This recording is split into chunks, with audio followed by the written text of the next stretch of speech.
Check one.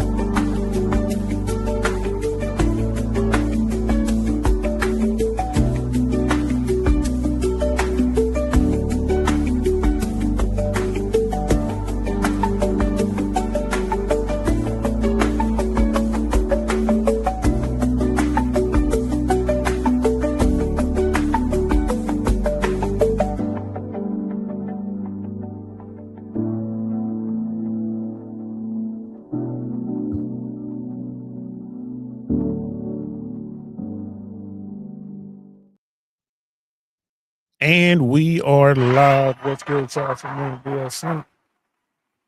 Welcome. I really want to know podcast. Y'all know how we get down. I'm sitting here checking the sound and all that good stuff. Watching the other feed. Hopefully we'll be able to get through this show without too many technical glitches. We had a bunch of glitches yesterday. I was trying to do a show on Legal Eagle. I do have some ideas. I still want to get that out there. I'm gonna break it down into a series of smaller shows. And what I'm gonna do is gonna use my lab mics, my like my little click-on mics.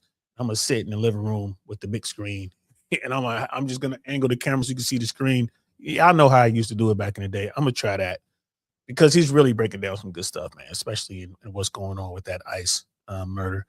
So hope you guys are well. Today, man, we're gonna talk a little bit about marriage, man. Like, is it worth it to get married under the system we have in place right now?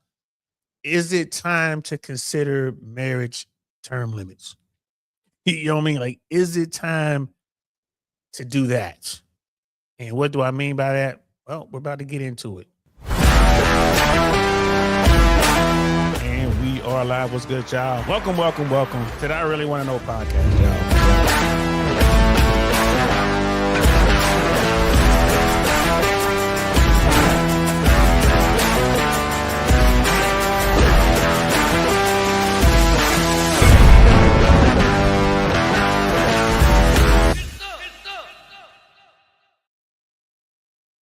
Get some indeed, man.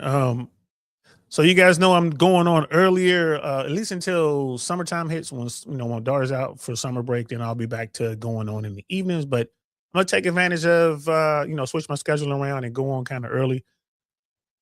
I think tonight I'm gonna do a later one. I'm thinking about it, but I got some other stuff going on. It is what it is. Brother Damon's in the building. What's good, fam? Good to see you, man. I'm glad you can make it. Glad you're here. 27 years married, bro. Wow. That is a Don DeMarco. I want to say I knew that. Don DeMarco. That is a Don DeMarco, man. Congratulations to you and your wife, man. 27 years, man. That's what's up. And that used to be the norm back in the day, wasn't it? People get married, stayed married. They dealt with whatever they dealt with, made their relationships work, had their kids, did their thing. And they used to be the norm. Now, not so much. But we're gonna get into that. So, and what got me thinking about it, you guys know I'm always thinking about this, but what really got me thinking about it was a video on CBS Mornings that it landed in my queue, in my feed. And I started watching it and I'm like, yo, and it's funny because I'm looking at this message is getting out, this red pill message, you know what I mean, is coming from the Mano Swamp, whatever you want to call it, is hitting mainstream. And I knew it would. It was just a matter of time with this technology. Like, that message is too powerful on social media, on YouTube and all that. It's just too many people having these conversations. Like, it's just a matter of time before this, mainstream media hits it. And they have an author. We're going to look at the video in a second. They have an author and she's talking about, she wrote a book. She wrote a book about what's going on with divorce. And I thought it was kind of like wild. You know what I mean? I'm sitting there like, yo, thought it was kind of wild. I'm listening. I'm definitely going to get her book. I want to read her whole book. I'll probably do a later breakdown once I can read the whole thing, because the thing with mainstream media, you just don't have enough time to discuss the topic fully, like to really get into it. But what I was hearing, I only watched like half of it. What I was hearing was a lot of cope, a lot of, zero accountability for, one side of the argument. And, I'm just kind of shaking my head like, yo, what are we talking about here? Like, what's going on? And at the end of the day, it just doesn't make any sense to get married, legally married to the state, married to the government under these conditions, under these rules. I mean, at the very least, if you're a guy out there, you're thinking about getting married, very bones bare minimum, get a prenup. You and your girl sit down and y'all come up with a plan that says, hey, just in case this doesn't work out, right? You gotta play it that way too. Yeah, like, hey, just in case, we fall into that group of folks who just can't work it out. This is what it's gonna look like. And you guys agree on it. This is how we're gonna split up assets. This is how we're gonna do this. This is how we're gonna do that. And that conversation shouldn't be too difficult to have. Like, and if it is a difficult conversation to have, you might not want to get married. I mean, just throwing that out there. And Brother Damien's like, yeah, I told you before, like my parents have been married for 55 plus years, man. That's crazy. That's another Don DeMarco, man. And that's how it's done. Don DeMarco. That's how it should be done. I'm working on I'm doing a ebook on that, like a quick little ebook on this topic. And I'm also going to do a video for Through the Red Pill Lens on this topic. And I just completed the script. I haven't done it yet, like actually read it, and I haven't done the video yet, but I got the script done. And I'm probably gonna get that knocked out by the end of today. But it just doesn't make sense to me to get into a marriage with someone in today's world here in America and not have that prenup. Like, watch some James Sexton stuff if you need some more convincing. And if you're dealing with a woman who's just going crazy, crying, going ballistic, screaming and yelling, hooping and hollering, she doesn't want a prenup, then you might not want to get married to her. She might have something else in mind. You might not want to get married. I'm just throwing that out there, bro. And then of course you also want to just structure your financial side. If you have a lot, if you do have a lot, you want to, structure it to where it's not tied to you. So we're talking trusts, we're talking LLCs, we're talking S corps, maybe some C corps, whatever. Do whatever you have to do to keep all those assets over there in their own entity, like they have their own, everything, right, is not tied to you. So if you do find yourself in divorce court and you don't have a prenup or at the mercy of the state, all they can touch is what you earn on your W-2. Everything else is tied up and structured in such a way that that's not you. So that's what you definitely want to do. I'm noticing some glitching. Because like I said, I am working on a separate video, not the one that we're talking about now. So I was in Canva. Let me close that. Maybe that'll help with all this glitching. I still have some other stuff running, but not much. Maybe that'll help. But yeah, man. And even Brother Damien, look in the chat, man. He's like, I do agree with prenups nowadays. You definitely should do it. Brother Carlos is in the building. For whatever reason, you guys aren't showing up on my StreamYard chat, but I see you in the regular chat. So don't be mad at me if I can't highlight it like this. If I don't highlight it, it's because it didn't show up in the StreamYard chat for whatever reason. And I know StreamYard is going through they're adding a bunch of stuff, so they get to, just get to acting up. But Brother Carlos is in the building, man. What's happening, man? You know what I mean? Everything's good on this end, man. We're about to have this conversation. I don't know why people get married, getting married and not planning for divorce is insane. When you look at it, between 70 and 80%, well, 50%, we agree that 50% of marriages end in divorce. 50%, right? We just accept that number. And when you look at divorce, it looks like 70 to 80% of all divorces are filed by women today. That topic comes up in this video we're going to watch. I mean, if you're looking at these numbers, bro, it's like, bro, you got it. And then of the 50% of marriages that don't end in divorce, those relationships change. Like they're married, but it's just like they're just married because they don't feel like going through the process of pulling all their stuff apart.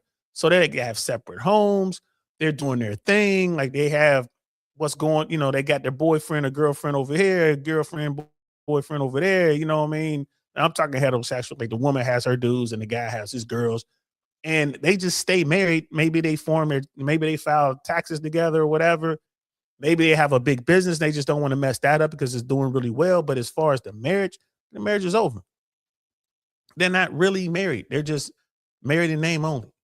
Right. But you got that. So you look at 50% to just get married. And then of the remaining 50%, let's say 10% of those folks are like married, but not together.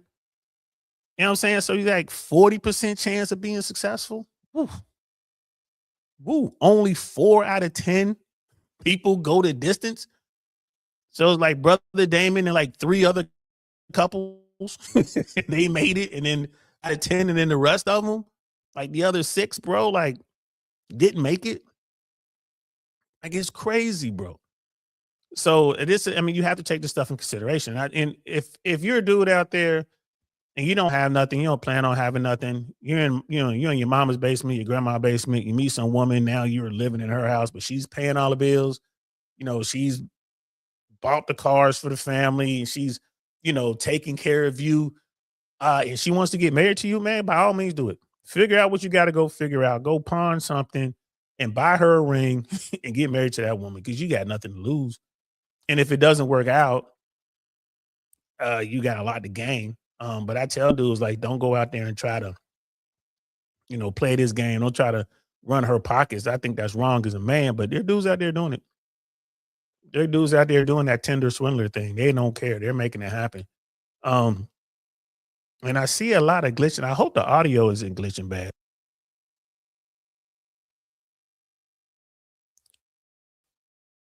So guys, just let me know if the audio is glitching bad. I know the video is doing this thing, it's freezing up and whatnot, but so long as you can hear me, that's cool. When we go to play this video, it's probably going to freeze up as well. But let's get into this video, man. This is from CBS Mornings.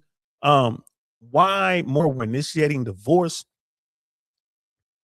This is the video. Like, we're gonna check this video out. And it's just when I'm listening to the author, and I'm listening to the the on-air host of CBS Morning. I don't watch CBS. And here's the thing. Apparently CBS has gone. They've changed how they do it. Like, they used to be, liberal, I guess. So they've gone conservative. From what I understand, they've become a little baby Fox News kind of thing.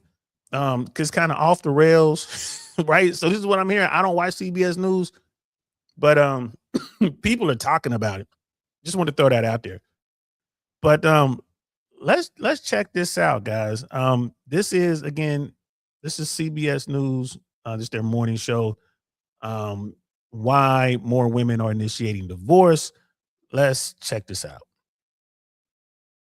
Did you know that January is unofficially considered divorce month? Family law attorneys, you didn't know that, right? Know that. The family law attorneys say they are always busier here as many couples make a fresh start. Una Metz is a therapist who specializes in treating women as they navigate the emotional effects of divorce. Her new book is called Unhitched, the Essential Divorce Guide for Women. You can buy it right now by scanning the QR code on your screen. She writes, for many women, divorce results in growth and transformation they never imagined possible. Una Metz joins us now. Good morning. Good to see you. So nice to be here. Thanks for having me. So there Unhitched. are a lot of things that I learned in this book, including divorce rates among people aged 65 and older. So the baby boomers have tripled since the 1990s. That's right. Why? What's going on in both of those cases? So in terms of the divorce rate being 69% of women are initiating it. There's a lot of reasons for that. One is that divorce works better for men. So men are not initiating divorce nearly as much. But what I find in my Divorce works better for men. Oh, what? Divorce works better for men. That is definitely the first time I've heard that. Divorce works better for men. No, it does not. No, it does not. Like historically, no. I don't know what window she's looking at. Maybe she's looking at like, I don't know, an 18-month window when she found some dudes who did really well with their divorce. But generally speaking, when you go through a divorce, the guy gets hammered. Because generally speaking, the man was the breadwinner. He was the dude making the money. They get hammered. And then if you have kids involved, you know, it's really hard to get equal custody of your kids. You know, some states like Florida, Tennessee are starting to catch on. Some other states are catching on. But generally speaking, it's really hard to get 50% custody. So you're paying child support, you're paying alimony, you lose the house, you lose half of your retirement, your 401k. You're losing probably half of anything that has value. How is that good for men? I've never heard that before, man. I just had to stop there. Let's keep going. practice, I work with women all the time who are getting divorced. And what I find is that oftentimes they're the ones who have to initiate, but their husband has already left the marriage in some way. Already checked Right? out. He has checked out through infidelity, through financial abuse, through emotional abuse. But guess what? He's still sitting on the couch. Right. He's not going to initiate the divorce, but the marriage is already over. He's still, guess what? He's still sitting on the couch. The guy is the reason we're getting divorced. It's his fault. Word? He's already cheating through infidelity. She's not doing anything. Right? Okay. All right. I hear you. As a single guy who's out here in these trenches doing what I was doing, I made to tell you, bro, it's a lot of women out there creeping, doing their thing. And you're lucky if they tell you they're married before you do the deed. You hear me? And this is, I've been invited to people's homes. You go in there, like you meet some woman, whatever, y'all vibing. It is what it is. She invites you back to the crib. You go to the crib, get to the crib, and find out this is a mom of 3. She's married. She's like, oh yeah, I've been married for 12 years. You know, my husband and the kids, they're off doing whatever. They're out of town. Huh? You invited me to get in the hot tub with you? She's got the hot tub on. You know what I mean? She's taking her clothes off, bro. Like, she's not putting on a bikini, man. She's just getting up in there, butt naked. Right? And it's like, come on, what are you doing? Ready to get it in. Like, oh yeah, it's cool. Sometimes they tell you, like, oh, we have an arrangement. But it's the man's fault. Like, the dude is out there getting crazy like that. And then, like, well, he's just sitting there. He's just sitting, in his house on his sofa. The sofa he bought the living room set. He doesn't even like. He bought this for you. He's in the house because his job is to provide and provision. He's in the house. It's his house. Where you expect him to go? This is what I'm saying, bro. Like, this narrative right here, man. It's like, woo. Woo. All righty then. Let's keep going. So the woman bears the brunt of having to end it.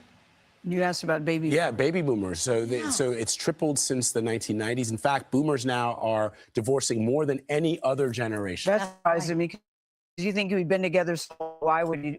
Now, we said you stay to the right? That's right. And that was the original American dream So death generation, do us right? part, The marriage and the white That's picket fence. That's right. That's right. But I think now that women have a lot more economic independence, I think they are saying, you know, I don't have to stay economics, right? I can leave.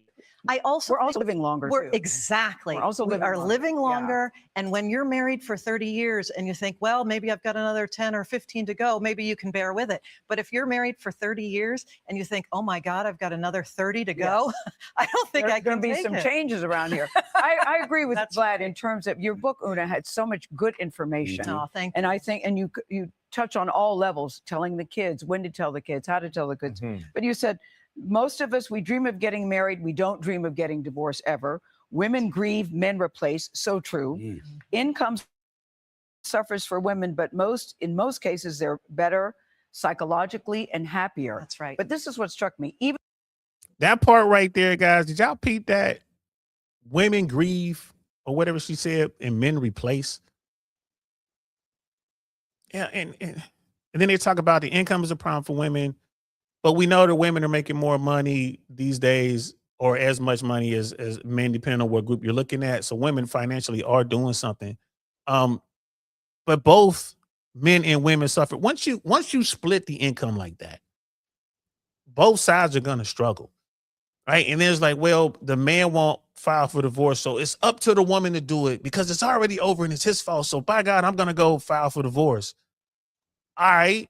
But you did that. You did that. And then, they're saying the boomers are doing it. Right. They mentioned living longer. Well, I can handle 15 more years, but I can't handle 30 years with this guy. Word. Right. You didn't think about that when you were younger. Okay, now the boomers, you can give them a pass because the world was different. But what it boils down to, like what she says, she's like, oh, people, they dream about their wedding, but they don't dream about divorce. She's right about that. They don't think about it, and they should. This is why you got to have that conversation, men. This is why you're going to have to really take care of yourself, fellas, in the beginning. When you're sitting there, you guys are in love with each other. Everything is great. You guys got that soul glow going on. This is when you talk about getting married. Hey, let's talk about this prenup. Let's talk about on the off chance that this doesn't work. You get tired of seeing me sitting in my house on my sofa, providing, protecting, and all that kind of stuff and being the man, just in case that happens, right? This is how we're going to break shit up. You got to have that conversation. You got to have that conversation. And if she's not willing to have that conversation, bro, you need to really think about what you're doing, son. Think about what you're doing. I'm hearing a lot of blame shifting. Right. And then the final thing is, like, age is brutal for women in the sexual marketplace. Like, you get married, you find a guy you want when you're young, when you're at your peak as a woman. That's how you win the game. You got the guy. Hold on to him. That's it. You're good. You won. Y'all made it together. Y'all are both, you know what I'm saying, the prize because you found each other. You're never going to be the prize on your own. Once you find that person, y'all come together, you're the prize. Like, Brother Damien, him and his wife, they're the prize. They found each other. 25 years in married. They're good. Right? They're good. So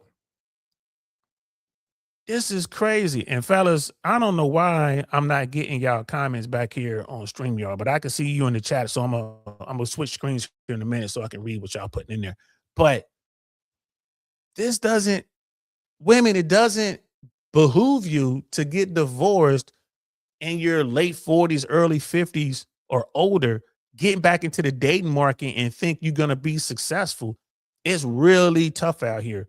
I tell women all the time, like, what are you doing? Are you ready to be alone? You ready to be by yourself? And most are like, no, I'm going to find the one. Like, no, like, I'm still hot, 55 is the new 45. Like, no, it ain't. 55 is 55. Like, it ain't no new nothing. You go out here as a 55-year-old woman, even if your body's on point, even if, you're looking good and all that, all you're going to get is a pump and dump situation, a smash and pass situation. That's all you're going to get. Ain't no dude really trying to settle down with you. At least not the type of dude you're going to look in. You're looking at all the dudes that are going to want you are just like your husband. So why leave your husband to get with one of these other dudes? It just doesn't make any sense. But anyway, let's get back to it. even if you want the divorce, you said there's no such thing as a painless divorce. Exactly. So What do you mean? sometimes people think if you're the one who initiated the divorce, that you're happy to get divorced. Yeah. And that's not true. There is always heartbreak when you initiate a divorce. There's always a feeling of guilt or regret when you initiate a divorce. Why are women happier? Afterwards? In many cases. In many cases, the psychological. research shows that 75% of women do not regret the decision to get divorced. I think divorce is always heartbreak. in the beginning, it's messy in the middle, Yeah. but at the end, it offers these incredible opportunities for growth, healing, and transformation. For men Yeah. too. For men too. Men too. Yep. Well, and men oftentimes will go right No. into another relationship. Yes. Men are going to another relationship because at that age, their value is way higher. It takes time for men to attain those things that women find attractive. So if you're a 45 to 55-year-old man who's done the work, even if you go through a divorce and lose half your stuff, you're gonna bounce back fast. You're gonna shake back so quick. So you're gonna get everything you have. So you're gonna level up. You're out of your house, you lost your house, fine, but you got a nice condo, right? You got a nice townhome. Right? You're like, all right, well, I ain't got to worry about the SUV anymore. So let me go get the Aston Martin. You got the Aston Martin. You're out making money because you know how to make money, right? You're out here networking because you're a top tier guy. You were a high value man, but you've taken a tumble because of the divorce. You work your way back up to the high value thing, but now you're a top tier guy, right? You're in shape. It doesn't take long for a guy to get, bounce back into the gym, start eating right, get in shape, groom up a little bit, get his fashion together. He's going to go out here at 55 years old. He's going to have 28-year-old girls, 25-year-old girls coming at him, wanting experiences, wanting to be with, a silver fox, wanting just the knowledge and wisdom this guy can just give them. And bro, women, it's not the same. I already said it. Like when women go into this dating marketplace, they get hit with reality hard and fast. This dude is a catch. But if you're an older woman, you're talking about long-term relationship, it's going to be hard to find that guy if you're looking for the best of the best. Now, if you get out of your mediocre, if you were married to a mediocre man, quote unquote, in her opinion, you divorce him, the only other man that's going to marry you is probably another mediocre dude. You're not going to be able to get to the top tier guys. Now, the top tier dudes, the high value dudes, they'll smash. They'll do all that. They'll have a little fun with you, right? They'll have you split the bill. They're gonna test you a little bit, like, oh, you wanna come with me to so and so? Fine, you paying for half. You want to go to Bora Bora? Great, your half will be $12,000. Now you know what? And I'll pay the other 15, but I'm gonna need that $12,000 from you, right? You book your own flight. You can stay in my room. You can stay in my hut. You can stay. We can look down through the floor and look at the ocean below. I'll pay for that. You pay for your own flight, though, and you're paying for dinner every other day. We're going to be here for 4 days. You're paying for dinner for 3 of those days. And we're staying at the finest restaurant. So, yeah, you pay 12 grand. I'll pay the other 15. Right now, he ain't doing that with the young girl. The young girl can just come along because she's fine and she's fun. Right? She ain't been scarred up by life too much yet. She out here living her best life, doing her thing. She good. Fine, she's flying business with you. I'm just saying, ladies, it's tough out here. It's tough out here. Wow. So yeah, men bounce back faster because these dudes are really peaking. It just comes later for men. All this is red pill stuff. And you notice how they're kind of flipping it because the red pill message, say what you want about the red pill message. You might not like it. You might not like the people who present it. But when you break it down, you look at it like, yeah, that's factual. That is what it is. I'm in my mid-50s. When I go out, I have no problems having conversations with beautiful women. In fact, younger, attractive women come up to me all the time. All I got to do is sit at the bar, have a drink. I'm talking to the bartender, and I watch these women. They place themselves in my orbit. This is what I talk about on this platform all the time. You sit back, she's going to come over. And all you got to do is be able to engage in conversation. And these younger women are about it. The mid-20s to early 30 range, they are about it, bro. And in today's world, they're changing up their game because a lot of dudes are refusing to be in the friend zone. Or a lot of dudes are refusing to, be a simpleton. The ones who are the simps, they want to have a conversation with a sophisticated grown-up. Right? They're not looking, they're running away from the Pookies, the Ray Rays, the Jethros, and the Billy Bobs. Right. And they're careful around the Chads and the Tyrones because they know the Chad and Tyrone just gonna smash. So they know what they're looking for. And then the older women that come over, not even 5 minutes into a conversation, she's already complaining about something. And it's like, I don't want to be around this. I don't even want to smash. You know, it's nice talking to you. Bye. Bye-bye. I'm gonna go over here and talk to this cutie over here. So, damn. And then they say 70% of women are happy at the end when they're finally all divorced and everything. Man, I don't believe that number. I don't believe that number. I wonder where they got that stat from. I got to get this book unhinged. I They, don't know they about always She do. said, well, I don't know. Men be tripping sometimes. Men be it tripping. offers women a chance for a new identity. And that Yes. can be really healing. But let's talk about that Yeah. healing, because you also write about resetting, rediscovering, Yes. finding yourself again. Yes. What happens on the other side of That's pain, right. and then that separation and divorce. What advice do you have for those women and men that might be sitting there in the darkness and they can't see the light yet? Right.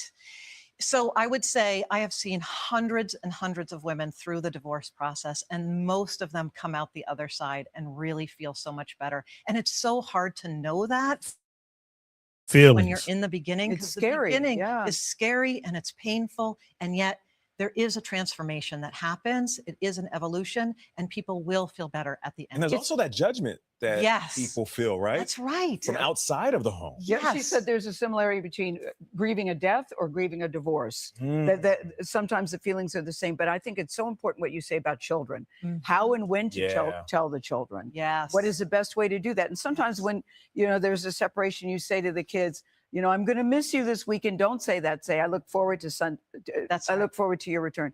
How and when to tell the children? What's It's your so- bottom line on that in less yeah, than 30 it's seconds? so important to be very thoughtful about the way that you Yes. tell the children, and I address that in the book. It's important that the two parents come together Yes. and really have a script that they're going to say to their Mhm, kids. mhm. And really, the most important thing is to let the kids know that it's not, Not their, their fault, fault, yeah. right? Yeah. And that you can come to them at any time. You can come to me at any time with all your Yeah. feelings. Well, thank you so much, Una Metz. We appreciate you coming in. I think that's incredibly selfish. You can't even hang in there long enough so the kids become grown or almost grown. You can't wait till they hit, 16, 17, 18. I think that's incredibly selfish, guys. I really do, man. That is wow. Wow. Incredibly selfish. Why did you get married in the first place, man? Then you get these kids, and then I just heard a lot of placing the blame on the other side. Like, look, I'm sorry, man. If you file for divorce, you want the divorce. Simple as that. To sit there and say, well, we've been divorced. You've already checked out. It's your fault for not doing X, Y, and Z's. Therefore, I'm filing the papers. Nah, you want the divorce. And you see now, you go on social media, you see these stories where women will tell their husband, I want a divorce, in an attempt to just get some attention. And the husband comes back a day later with the divorce papers. Here you go. Sign them. Right, sign them. I got the papers. Oh, I really didn't want a divorce. I just wanted you to talk to me. Nah, I'm cool with this. I want the divorce because you do want one. Don't play with fire, bro. Don't point a weapon at somebody if you don't plan on pulling the trigger. I just look at that like, bro, what are we doing? What are we doing? You see this? And then that number, where are they getting that number? 70% of women are happy after the divorce. Where are they getting that number, bro? I am ordering this book today. I'm going to order this book as soon as I'm done here. I'm going to go on Amazon. I'm going to order that book. I'm going to read that book so we can really get into it. I think there's a lot of BS in there. I heard a lot of talk about feelings, and you got these two dudes on there, and you're looking at these guys, they're not saying what they really want to say, man. They're not asking any probative questions, man. They're just sitting there, they're doing their job. This is why I prefer long form content. I would love to see that woman speaking to someone like Joe Rogan. And Joe Rogan ain't red pill, But Rogan will ask some questions like, where'd you get that number from? Who did that study? How many people did they talk to? Because you have the author sitting there, it's like, yeah, I've talked to hundreds of women at this point. All right, that's good. Hundreds? Well, hey, baby, you should reach out to thousands or talk to someone who has. I would like to see that woman sit down with James Sexton. I wonder what James Sexton would think of her book. You know, that's part right there about the kids. Well, how to tell the kids? Hang in there until the kids are grown, man. You can't do that. Y'all got married, had the kids. Try to hang in there till the kids are grown. You know, and then early on in that, man, they were talking about financial abuse, emotional abuse. You know, you keep hearing these terms. Like, what exactly is that? What is financial abuse? If you ask for a Birkin or a Kelly bag, if you're like, I need an Hermes and I want the purse that costs $20,000 and the guy says no, is that financial abuse? What's financial abuse? Seriously, I'm curious. Does anybody know? What is financial abuse? Emotional abuse. He won't talk to me, therefore it's emotional abuse.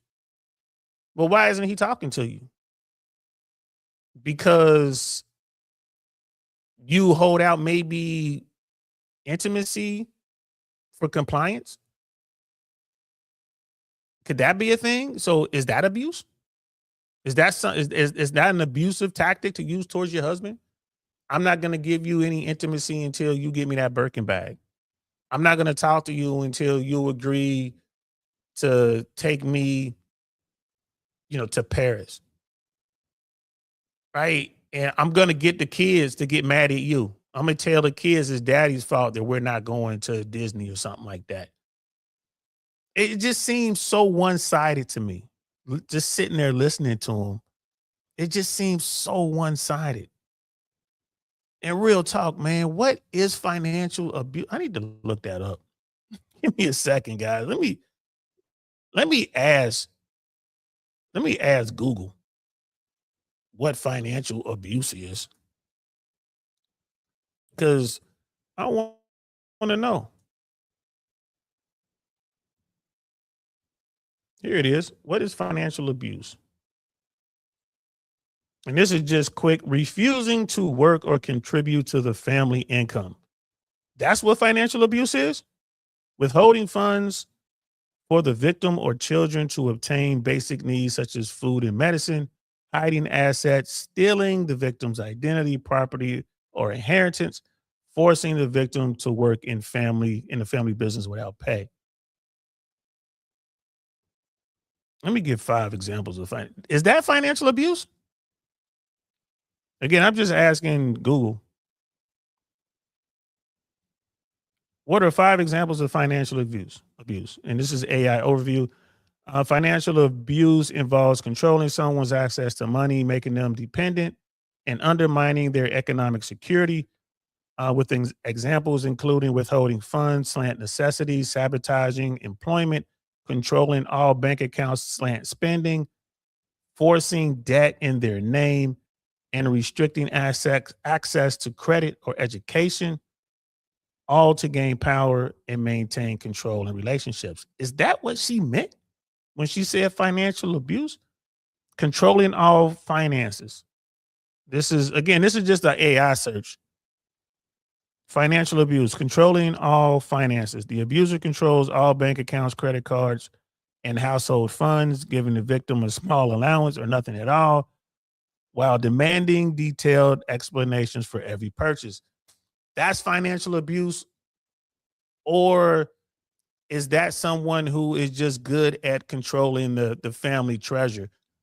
I guess I'm a victim of financial abuse, guys. I was a victim. I had a girlfriend. This was back in the late 90s, and she was really good with money. I mean, she was really good with money, and she controlled all the money. I would come home. I gave her control of my checking accounts, and she had access to my pay stubs. She controlled all the money. And the time that we were together, the time that she was in charge of the money, man, I never had so much money in reserve in my life. listening to her put me on a budget and sticking to the budget instead of being in a deficit every other month. I was in a surplus every month. Every month I was in a surplus. And she was doing that. She controlled the bank account. She controlled the credit cards, right? She gave me an allowance, cash money. She was like, give me all the cards, give me your debit card, credit cards. She had an envelope. She would put money in the envelope, my money, and she would give it to me like, that's your money for this week. And then the following week, that's your money for this week. Why? Because I was impulsive. I was younger and I just came into a bunch of money. She's always been around money. She was well-to-do. She was established, really established. She was good with money. And listening to her and doing what she said, bro, I had a surplus. Oh, wow. The money added up fast. I was saving money like crazy. It's like, oh, wow. Wow. Now, granted, because we were together, she took care of a lot of stuff because we would go out together. So on a night that I would probably normally maybe go out by myself or just stay home and watch a movie, and this is back when Blockbuster was a thing. She was like, let's go here, let's go there. It'd be some nice places, and I didn't have to pay for it. Well, now that I think about it, I paid for some of it because she controlled the money. So sometimes she would pay with my money, sometimes she would pay with hers. She would mix the funds up or whatever. But I'm still going out having experiences. I'm still going out doing cool things. I'm hanging out with cool people. I mean, my lifestyle hasn't changed a bit, yet I have a surplus instead of a deficit. But looks like I was abused. I was abused. I was financial abuse. Preventing work or education. This is number 2. 5 common examples of financial abuse. Preventing work or education. Forbidding the victim from getting a job, sabotaging their work, like making them miss shifts, or stopping them from attending school or training to keep them dependent. Okay. And I mean, if you're married, okay, let's say you're married, you agreed to be stay at home mom, but now you want to go to school, you want to go to work. Well, if we got kids and you want to go to work and we don't really need you to go to work, but that's what you want to do. Well, now we got to pay for childcare, and childcare is extremely expensive. Like extremely expensive. So if you have a situation where one of the grown-ups agreed to be the stay-at-home parent and now they want to go work so they can make a couple dollars, all that money and then some is going to be spent on childcare. Right now, if you're in a situation where you're seeing someone and you had a job and you're doing all this stuff and they're telling you quit your job, you're sabotaging your work and all that, then don't be with that person. Right? Don't even get married to that person. That's not something they're not going to be able to hold out until after y'all married before they try to pull that. They're going to be trying to pull that before y'all get married. So I can see that being a problem, but I'm willing to bet the majority of the time, this situation, someone wants to go to school, someone wants to go to work. It's like, all right, that's fine, but who's going to watch the kids? Like, who's going to watch kids? Like, the one parent is out there bringing home the money, right? That's the breadwinner. And now you want to go out and work minimum wage somewhere. Okay, great. But who's going to watch the kids? A lot of people are like, well, just work opposite the other parent. So when the other parent is done working and comes home, then you can go to work. The other parent can watch the kids. Like, well, okay. Then when you guys are going to have time together. So your relationship is going to struggle no matter what. But that's what they're saying. Number 2, preventing work or education. Number 3, withholding necessities. Denying access to essential resources like food, medication, shelter, or basic hygienic products, even if the victim has their own income. Okay, that's financial. Withholding necessities. Like, who's not going to provide food for their family? Yeah, if you're dealing with someone who's doing that, like what are we talking about here? They're not providing food. They're not going to give you your meds. Like, oh, if you got to take blood pressure medicine or diabetes medicine, they're not going to give you your shot or whatever. Not that you take your med. They're not going to provide a house. How is this a thing? Like, why would you be with someone who's doing that? That doesn't make any sense to me, but okay, that's number 3. Number 4, creating debt in the victim's name. Well, if you guys are legally married, whatever debt is created, it doesn't matter whose name it is, they both own that debt. So if I'm married to Gina, right, and then Gina goes out and opens an account with Chase, she goes and starts a $20,000, gets a $20,000 line of credit at Chase, then goes over to B of A and gets a $10,000 credit card, right, and then goes over to Citibank and gets a general purpose loan for, $12,000. I'm responsible for half of all that because we're married. And she didn't talk to me about it, which happens a lot. A lot of dudes don't even realize what's going on with their spouse. And just spouses in general. A lot of women don't realize that what's going on with their dudes. Cause I've seen that too. Guys will go out and just be buying stuff on the credit card. And then, a couple weeks later, the wife looks at the statements like, what's going on? Where's all this money going? And come to find out that the dude is out there just spending like crazy on a credit card. Like, he's probably got bad credit. She has amazing credit. She's like, what's going on here? That is number 4 on 5 common examples of financial abuse. And bro, again, if you get married, that could be covered in your prenup. Hey, any debt that you go out there and get without talking to me first is your debt. You could do that in a prenup. If you spell that out in the prenup, things go wrong. It's like, hey, she has a spending problem. She went out and created $150,000 in debt. We've been married for 3 years. I'm not on that debt. It's in our prenup. Now you'll have a hard time getting, like the creditors to buy that. They're like, nah, you guys are legally married, so this is part of y'all thing. But apparently that's financial abuse. And that was number 4, creating debt in the victim's name. Again, you don't even have to put it in their name. It just, if y'all married and you create the debt, y'all both responsible for it. That's part of being married, which is crazy.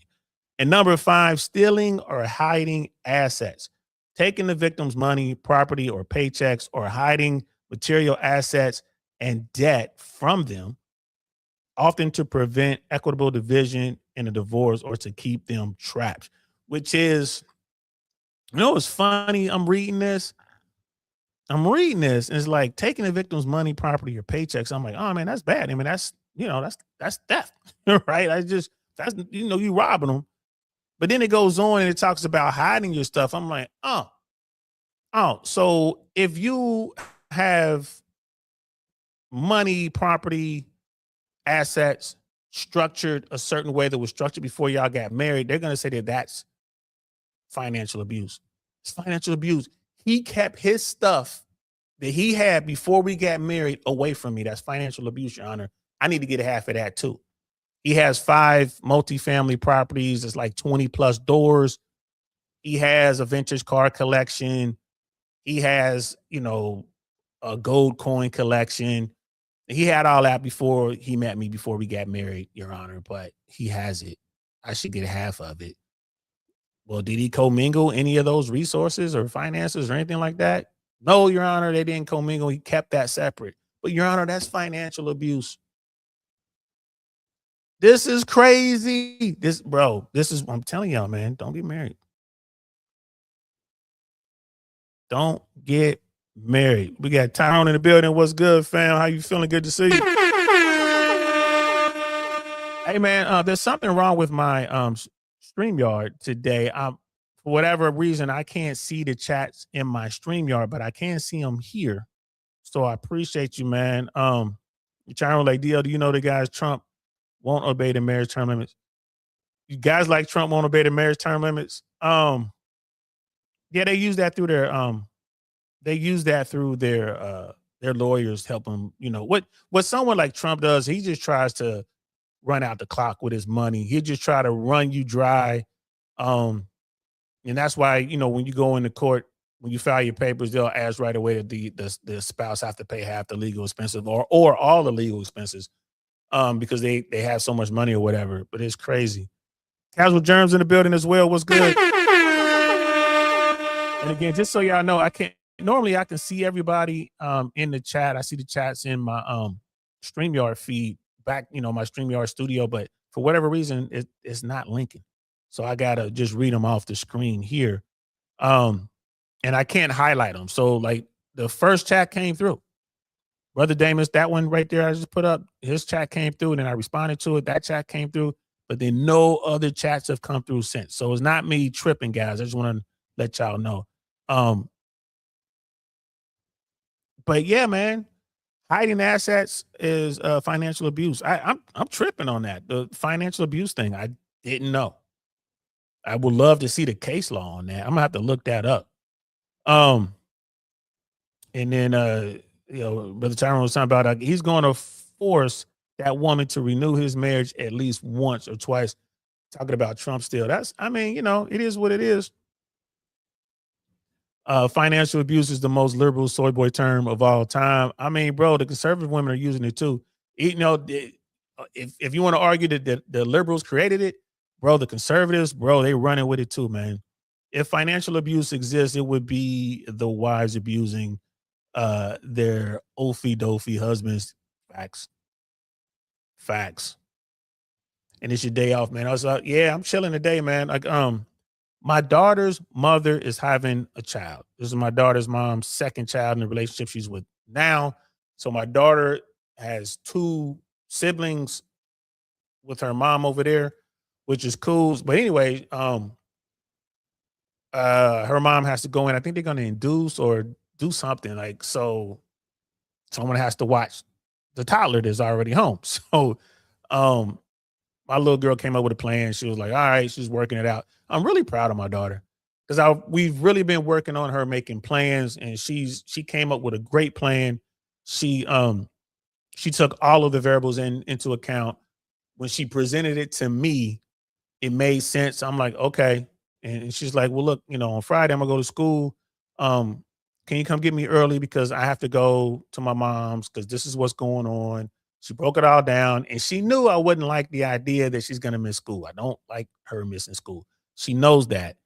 I sat there and I was like, all right, that's a good plan. I can't fault the plan. So we took her to school. She went to the first 2 classes, and I picked her up early, got her out, took her to her mom's, and now she's standing there. She's standing by. She's able to take care of the toddler while mom goes to have a new baby.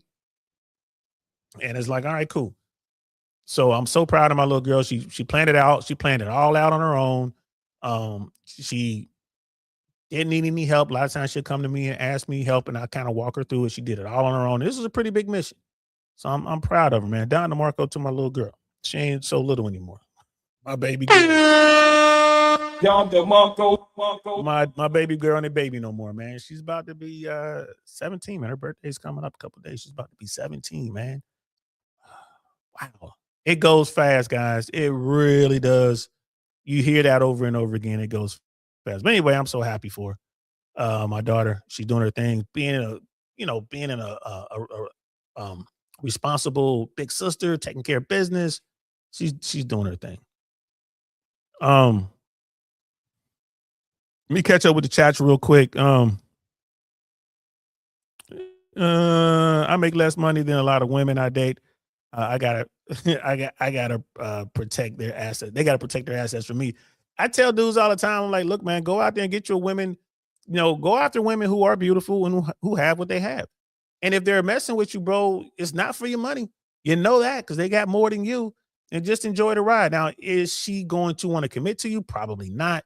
Will she keep you in a rotation or keep you around and have fun with you? Yeah, absolutely.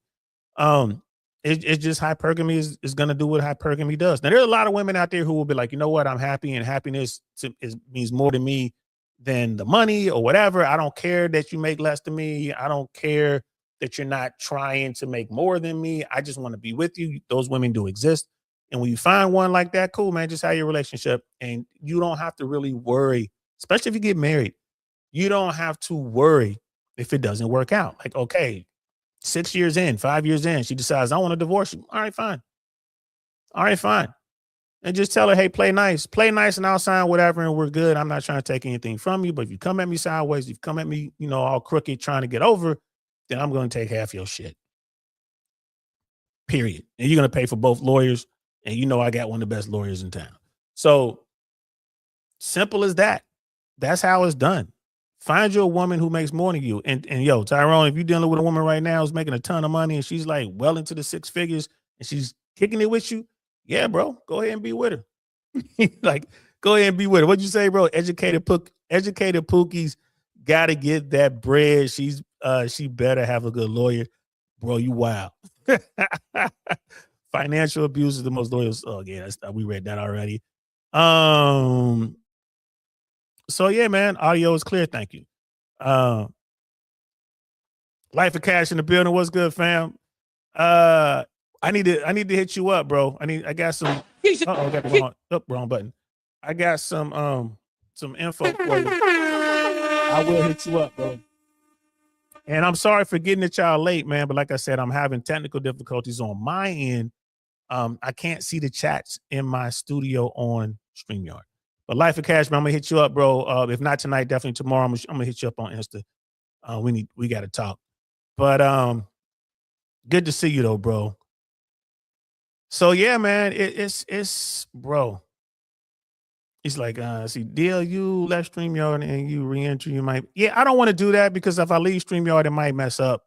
It might mess up, and you know we got a pretty good show so far. So we'll just rock it. As you can see, all of y'all chats are on the screen, so it can be seen. I just can't highlight them, which is fine. Mandrell's in the building. What's good, Mandrell? Good to see you, bro. Let me drop this link. Let me drop this link, guys. If y'all want to come up and talk, let's do it. Let's have a little conversation. I've been going for about an hour now. We can drop this link, man. Probably go for 20, 30 minutes. What you guys have to say. The link is in there, guys. If you want to jump on, jump on. Just do me a favor when you're in the back chat. Just show me your face so I know it's you. And then you don't have to have your camera on once I bring you up. Once I bring you up, you can just, have your emoji up or whatever. But man, I'm telling you, bro, it is time. It is time for marital contracts, man. It's time for marital contracts, right? Point blank, period. That's what we need to be doing. It's all right. Here we go. Because I am working on something right now, and I was talking about in this thing that I'm working on, like, isn't it time for marital contracts? And I'm trying to find it. I'm scrolling right now.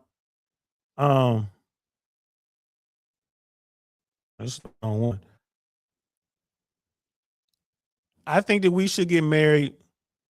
If people get married, it shouldn't be forever and ever, amen, anymore. It shouldn't be that. It should be, and I've talked about this before, 2-year, 3-year, 4-year, 5-year marriage. First time you get married, it should be a cap. Like you can only do up to 5 years, and then you can renew or do another contract or just walk away. Right? Just walk away, like if you had to. But I think that 3, 4, 5-year contract, boom, right? You agree up front how the assets will be divided. That's going to be in that contract. The contract outlines custody and financial responsibility, which removes the necessity for a prenup because you got this contract. And when the term ends, you can renew. No surprises, no divorce court chaos, no nuclear family, no wasting tens of thousands of dollars on Oh, it's me. It's the real me. I was about to put my I camera know on your to voice, confirm boy, it. was good. Yeah, you already know That's my all voice good. because we debated. Yeah, what's good? DL, it's been a minute, bro. What's good? I know, man. How you feeling, bro? Wait, am I too loud? Do I need to turn my? You could turn my mic volume down in the set. Am I too loud? I can't tell. I think you're good. It was just a slight echo in Okay. the background, but that's fine. Yeah, my bad. I was walking up the stairs in the hallway. I'm about to close my door and settle down. But just the feedback is because I don't have a laptop right now. So I don't like Well, hold because on, man. Tell I little shorty normally I mic don't your like joining laptop. people's panels when I'm not on a laptop because it's harder for me to tell how I sound to other people. because I don't have my headphones. You know what I mean? And the sound Right. is less controlled.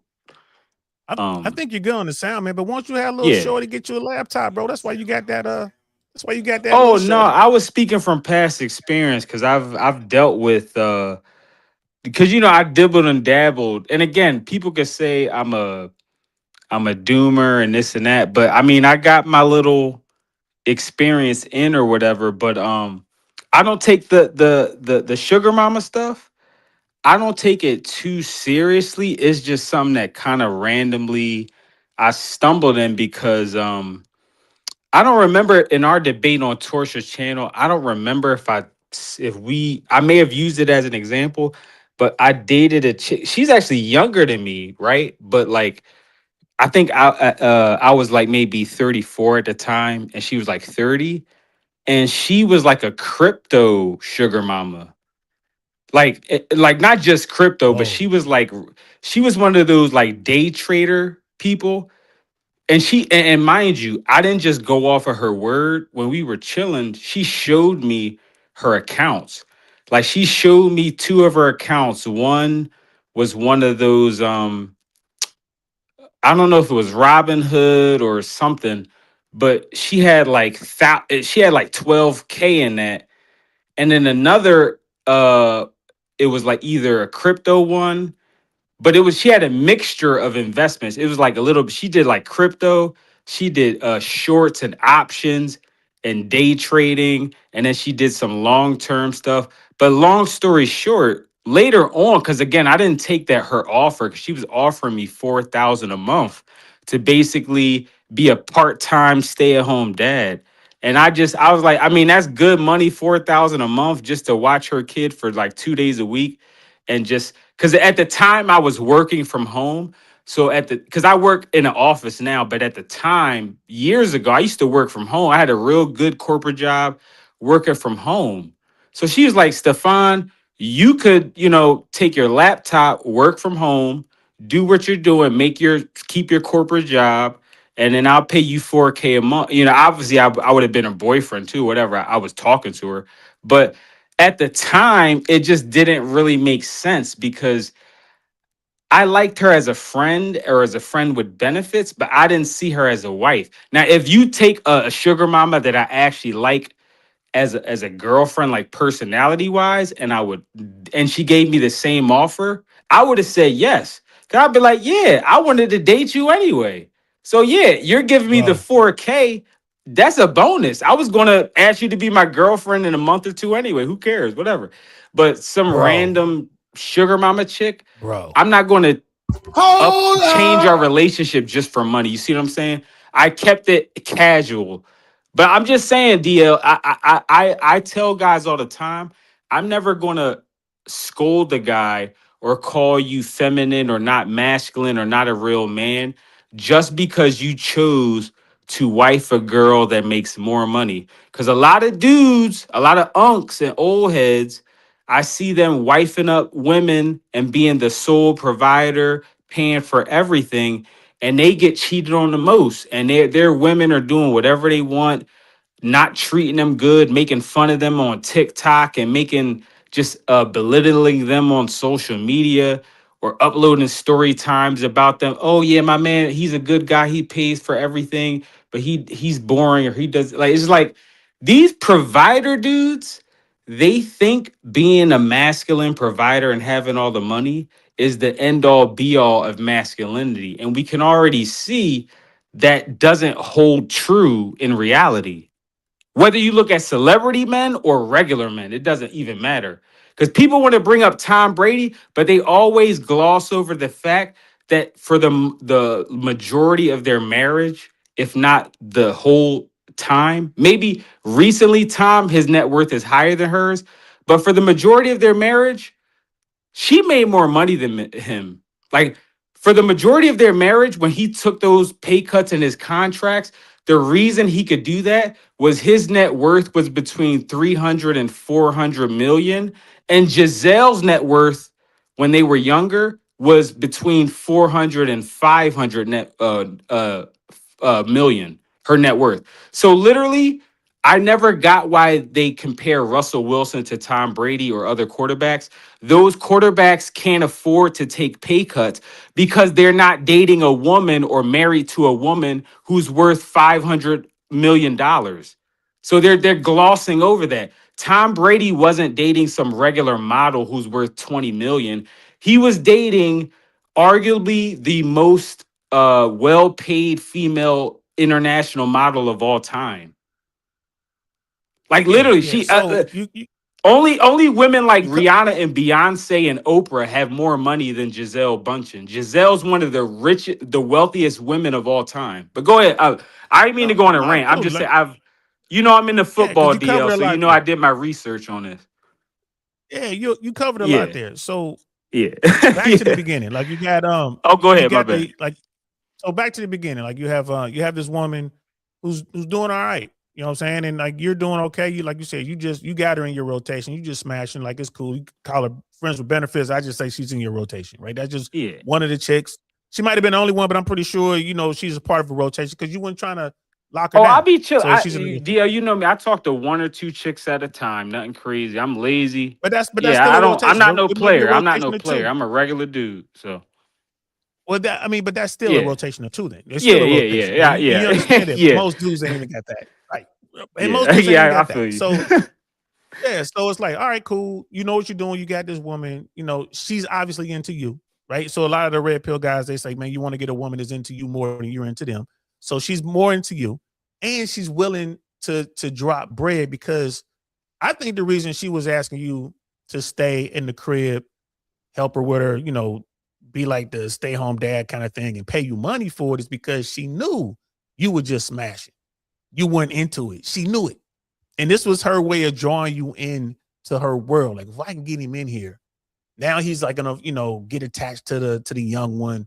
He's here making money. I'm putting extra money in his pocket. I'm gonna cook for him, clean for him, and then I'm gonna smash him good and all that kind of shit, right? So I think that was her play. That was her play. And then you said no. And that kind of like, damn. And that goes to show, especially a lot of women But DL, that she got options though. Let me just keep it clear. all women do. All women Yeah, do. no, I mean, she even she without the was money. not worried about me. She was on to the because I'm still cool with her. We have a great core because again, on some hipster intellectual stuff, we was always compatible, even though I wouldn't date her. And then she got like surgery because again, she got money to blow. She got her body done, and I think she got a some type of surgery. But I'm not into that. I like my natural skinny women, whatever. But again, we're still friends to this day. So, but yeah, you're right But though. the I'm just point saying, is as far as that was a play. yeah. Right. That was a But play. you're And right. you were In doing the your moment, thing. she was trying to reel me in. I Yeah, get you. I get 100%. you. Yeah. 100%. And like Casual Germ is saying, in the chat, he's like, yeah, man, a good point. It could be a play to get him stuck on child support. I don't know if it would have been a child support thing, but it could have been. It really could have been. If she wanted another, kid, because once she gets you in the crib and y'all still doing y'all thing, it's like, oh, you ain't gotta wear nothing. You know what I mean? I'm taking this, I got this protection, I'm taking the pill, Oh, whatever. yeah, no, Next thing yeah. you know, You right. You oopsie. right. You right. That because yeah, women. Yeah, Oopsie. I can't. I don't mean to be funny about it because it's kind of. If you think about it, it's really kind of dark. Especially the way women will do that with athletes, like stealing their condoms out the trash can and all that. And Drake and Anthony Edwards and dudes like that, they got to flush their condom down a toilet to make sure this chick don't steal the. So that's kind of like when you really analyze how desperate some women are, it's kind Well, of dark. It's it's kind just well the not game, dark, but bro. I mean it's kind of crazy. Cause me, I'm a broke guy. So I can speak from a position of a privilege because women will never do this to me. Like if a woman stole my condom out the trash can and impregnated herself, her family would look at herself like they would look at her like an idiot. They're like, he's a pookie. He Yeah, make but a regular income. they He make wouldn't he make believe you. 60K a year. He's broke. He got a bunch of debt. He dropped out of college. Girl, if you're gonna do that, you should have did that with an athlete or a rich drug dealer or somebody or a dude with a good corporate job or a doctor. Like, why did you do that with a Pookie? So women I'll don't tell you do that why. to I'll me, but tell you I'm why. just, yeah. I'll tell you why, bro. Because I they're mean, or into if they you. It's have, I not. don't know about it. I haven't got no letters about no That's what I'm illegitimate saying. But sons I here's don't it. know about. So, But Peaches, this is why they do it. This is why they do it. It's like we know about the money and all that, but that's rare. Most women don't even have access to yeah, these yeah, dudes, and you know yeah. what I mean. But for That's like the a average 1% guy, man problem. I get you. right? Like, yeah, But for I the get you. average guy, and you're saying you're like, well, I'm a Pookie. I'm only making 60K. I mean, that's more than the average dude makes in Florida. You got to understand that Yeah. I think the average household income, well, the average individual income, the median individual income in America is what, 80,000 right now, somewhere in there between, Yeah. Dia, I only between. say that relative to my age because in my 20s, because I had better jobs. I had some jobs in my 20s making more. I mean, if you add it all together, the commission and whatever, but um Well, yeah. uh But the point is I that was just it's not immature and necessarily I couldn't hold those jobs. I was just immature. I was really like smart and talented or whatever. well, here's the And thing I was though. in Here's the thing project that I management, which is easy to move up in, but I just couldn't. But now, for my age, 60K is cool. I'm just saying, for my age, a lot of dudes my age, they're like, oh, we make 110K, we make 150, because they're more they saying that, established, bro. Now that they're saying that, and Yeah. they fit into that 15% of earners. Yeah. Like, I mean, the numbers are the numbers, bro. Only Yeah. 15 to 16% of Yeah. Americans earn that much money or more. So Yeah. most of these dudes are I'm lying. sorry. I'm speaking from anecdotes because, of course, my circle is a bunch of like college or grad school people. So, of course, they're not reflective of the general. And a lot of my friends are in STEM, so they have STEM Now, jobs. They're like me. I'm a liberal arts guy, but a lot of my friends are in business or STEM, so they have actual now trades or that's like, the thing. Yeah, yeah. that could be So a they thing. make good But money. even Yeah, but when you look at it, even now today, like the folks who were making a good bread were government employees, and yeah. those Oh lose the yeah. hell out of them. So I mean, and the economy itself And is we already know about the under. factory jobs going out of business and all that. Yeah, Exactly. yeah, It's coming out. They're coming after truck drivers. Like this, the whole economy is kind of shaking. But the point is, you're making good money. You're a good conversationalist, right? Like the chick was into you. She didn't really care. Like to get pregnant wasn't a play for child support, although that would have come into, that would have been a thing. But the play was to get you in there to keep you. Right? That's the bottom line. She knew that you weren't really feeling her like that, but she wanted you. And that's what happens to most people. Like they get with a woman who's really into them. And then they'll, like I said, the game is dirty, bro. Ain't no rules to this shit. And women will do what they gotta do. And I think that's crazy to go grab your condom out the trash can. Damn, you know what I'm saying? yeah. It's just That's disgusting. wild, man. That's that. Yeah, Dia. I only That's had crazy. one thing. I only had one scare because um just to keep it family friendly, my Mm. pullout game is elite, it's god tier. No, it But ain't. the Stop playing, only bro. no, I only had one slip up, DL, but the reason I give myself a pass is because my only slip up was the time I lost my V card. And I'm only saying V card because I don't know YouTube's TOS Right. standards. And this is not my Yeah. channel. So I'm just trying to be as We censored get as it. We possible. appreciate it. Yeah. Yeah. Yeah, I'm trying Plus to it's keep it. early Yeah. too. Yeah. Yeah. I But appreciate I'm that. saying But every nah. time since then, I've literally never had, like, the only time after that, this one chick in college, and she went to college in Philly, but I'm not gonna say which school. I don't want to put her out there, but she texted me and she was like, Stefan, um, she said, oh, I've been throwing up all morning, yada yada. And I took a test. I think I'm pregnant or something. I forget exactly what she said, but like, because I think I was in school. I was like, this was before I dropped out. Like, so I was like the year before I was like a sophomore. Um, so I was like in the computer lab, like studying or whatever. And I get this text, and I'm like, oh snap! Like I did this freshman chick. I hit her. Because we smashed a lot. So I'm like, yo, because she lived in the same dorm. Because I was a sophomore, but she got lucky. She got moved to my dorm, so she lived in the same building. I used to smash. I smashed at least half a dozen times. So she texted me, and I'm in the computer lab studying, and I'm like, I literally, bro, I dropped to my knees. Like I didn't drop to my knees literally, but I wanted to so bad. Like but I knew I was surrounded by like 100 people in the because this is a big college at the time. But later on, she texted me and she was like, "Oh, April Fools." Because I didn't Bro, here's the realize deal. it was April 1st when she texted. Yo, Bro, DL, I was so scared. Yo, I just I stopped was talking to her so behind that. That scared, ain't bro. funny. That ain't funny. I just stopped talking to her. But here's the deal, though. You talking about Yeah, God no, I tier did level stop pullout talking to game. her eventually. It's, but I yeah. just stopped talking to her instantly. That'd have been the last time she talked to me. I ain't nothing to say to her. But Yo, here's the thing. she You got talking me about good. But pullout other game, than bro. that, I never been through no pregnancy scare. Those are the only 2 times. That's Here's it. the deal. This is for all you guys out there who run this pullout game. I'm here to tell y'all. Y'all done had mad scares. The girls just didn't say nothing to you because they knew they were gonna do. I'm just here to tell you, bro. One day you're playing Russian roulette, bro. Because one day you're gonna come across that chick who really digs you, right? And when I'm running my God tier level pullout game, all right, and you're Oh like, yeah. this is the only time. Like, nah, bro, it's happened mass times. She just ain't say nothing to you.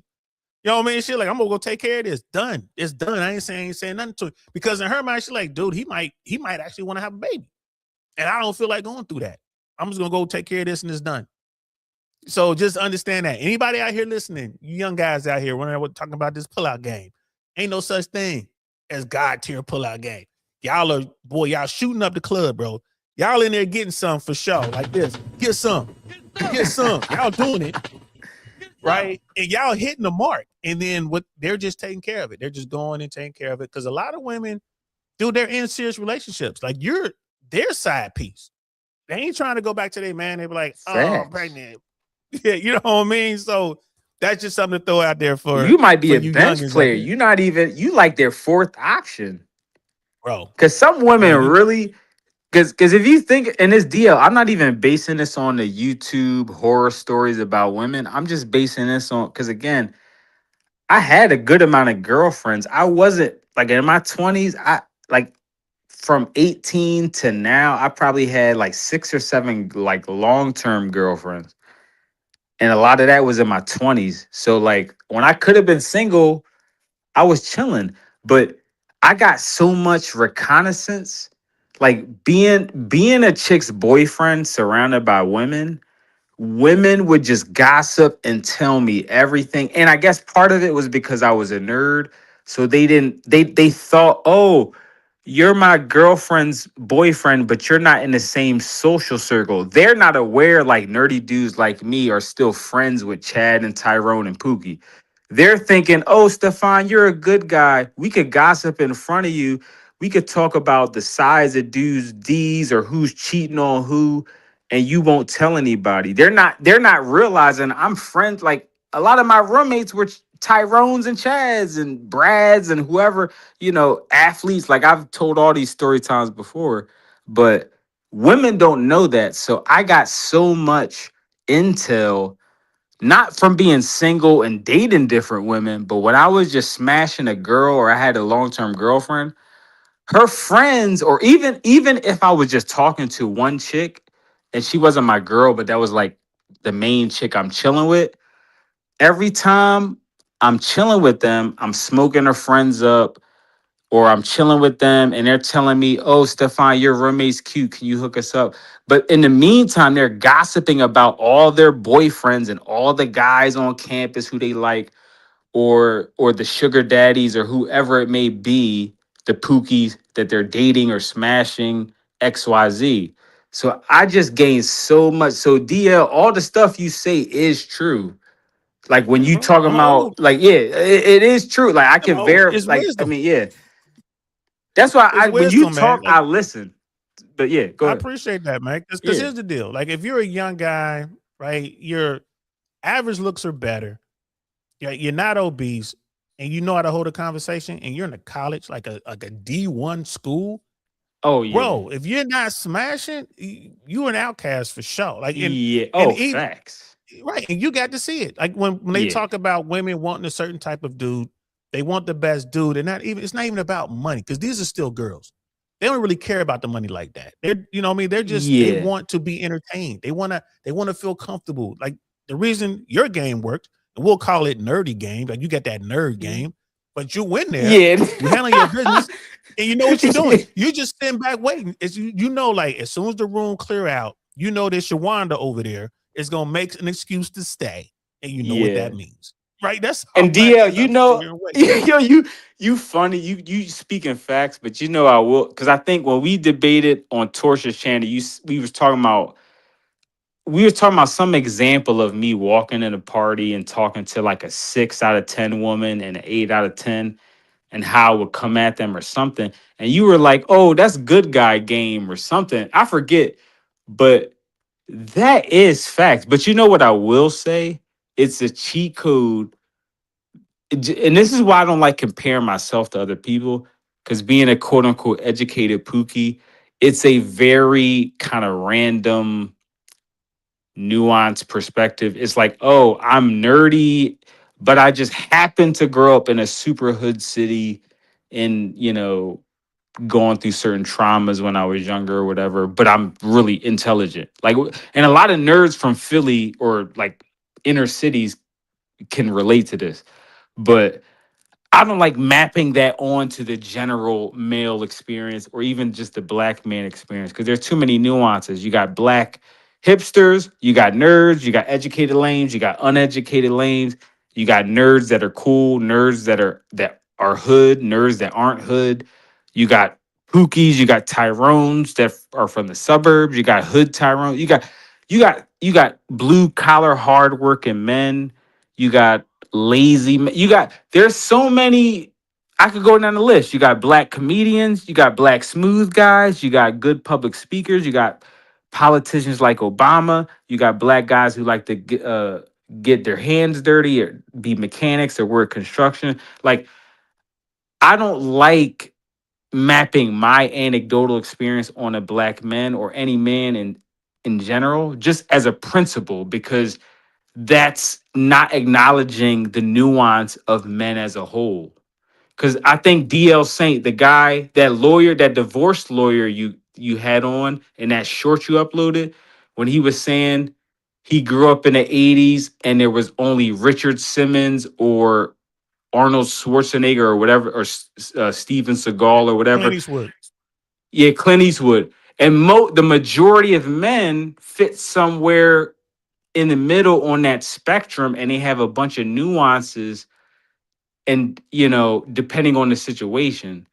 And so most men shouldn't feel like they have to fit in. Just to bring it to modern times, they shouldn't feel like they have to be a super Pookie or a Tyrone or a Chad, or I have to be some oofy doofy soy boy and be a male feminist. It's like, bro, you can be in the middle and have your own personality, your own nuanced identity. Because again, DL, I'm not the most liberal guy ever, and I've had plenty of girlfriends, and a lot of them like hearing my political opinions because they know, even though I'm not a male feminist, they know I am a morally good person, and I do empower women, I empower everybody. So like, you don't have to be a super liberal But I dude to told get you, women to listen to you.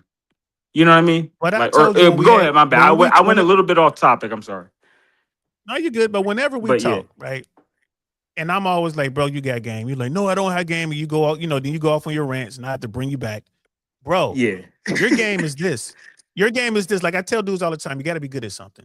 Like if you're really trying to get out here and meet women, just be good at something. You don't have to be rich. You know what I mean? You don't have to be like 6-pack abs. You don't have to look like Brandon Carter.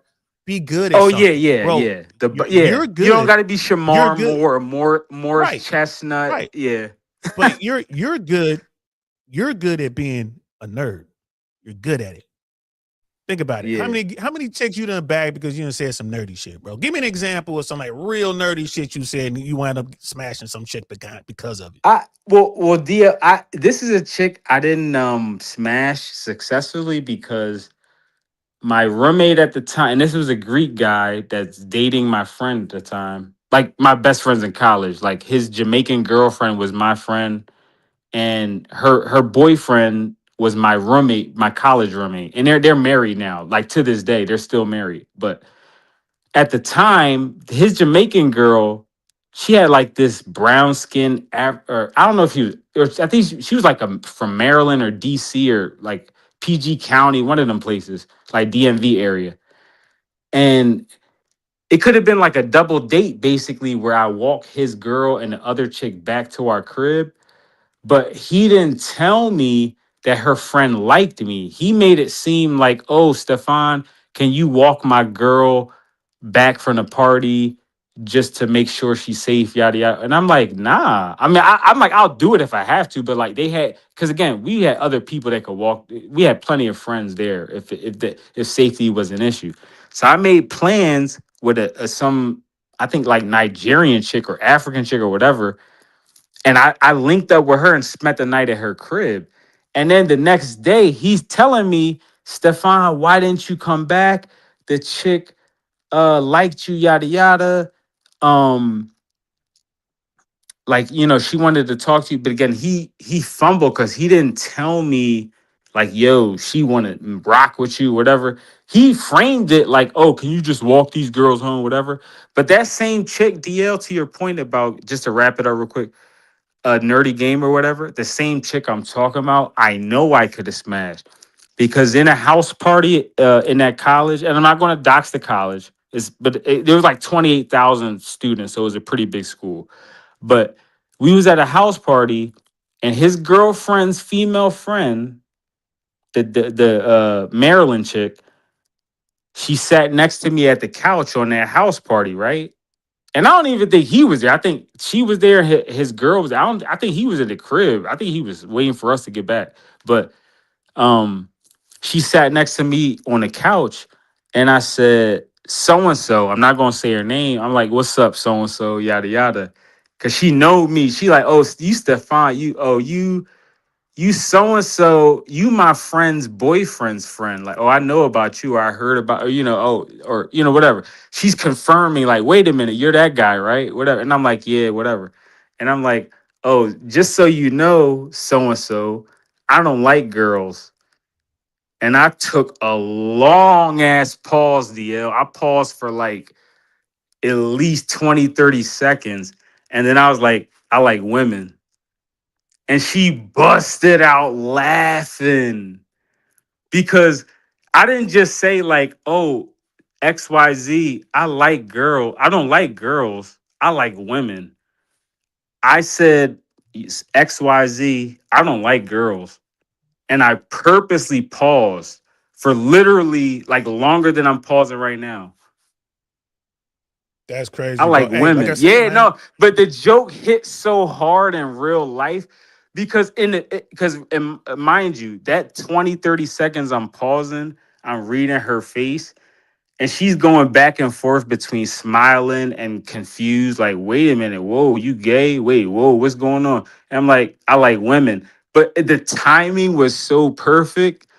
I'm like, yeah, I definitely could hit her. Like, she with it. I definitely like, you know what I mean? Because if a chick is not into you, it doesn't matter. This is just me. Maybe it's just me. Maybe I'm being a black pillar. But to me, if a joke is fire as hell and a woman doesn't like it, she's not into you. Like, even if a joke is super fire, right? And a girl doesn't laugh or she mildly chuckles, like, oh, damn, that was kind of funny. So I got to chuckle a little bit. She's not into you.